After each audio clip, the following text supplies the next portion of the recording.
thank you all for coming to help celebrate my father's 70th birthday. It's definitely a very important and has been an eventful day so far.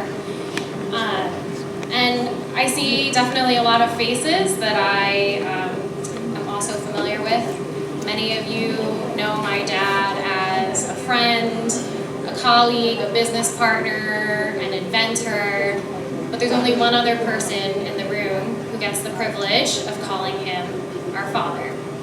And I'm sure that you can think of many words to describe my dad, but some of the most important things about him, and one of the things that I admire most, is his patience, his persistence, and how he always knows what's important. So I thought I'd share a nice story with you just to illustrate the great patience and love that he has for his two children. So the summer before my senior year of college, my friends and I decided that we wanted to do a road trip. We were going to drive from New Jersey all the way down to New Orleans, see a bunch of cities along the way, and it was great. We had an amazing time, and we were on our way back from Georgia, trying to get home in time so that we could all move into our senior year of college. Lo and behold, as we were about to pull onto the highway in Georgia, we hear a giant thud, and the car which we were driving, which was his car, just stops. On the ramp, about to get onto the highway. We have no idea what's going on. The car won't start, nothing's happening. Luckily, we found some people to help us push the car into a parking lot, and I call my dad, and I say, "Dad, I have some bad news. The car is broken, and we have no idea how we're going to get it back to New Jersey."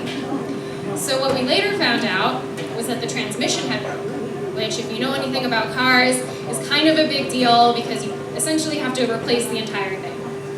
And with the deadline of having to move into college, there was no way we could wait for it to get repaired in time.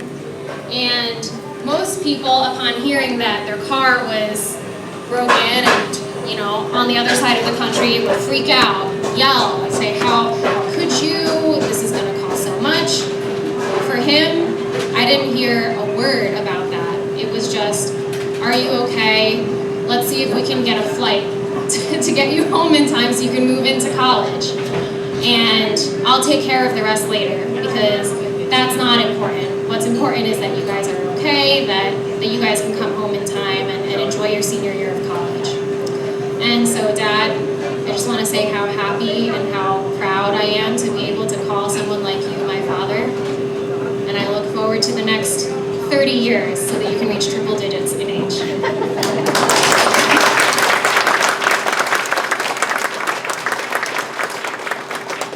So since ladies first, and now after me, I will introduce my brother, who will also have, I'm sure, a nice story to share about my father.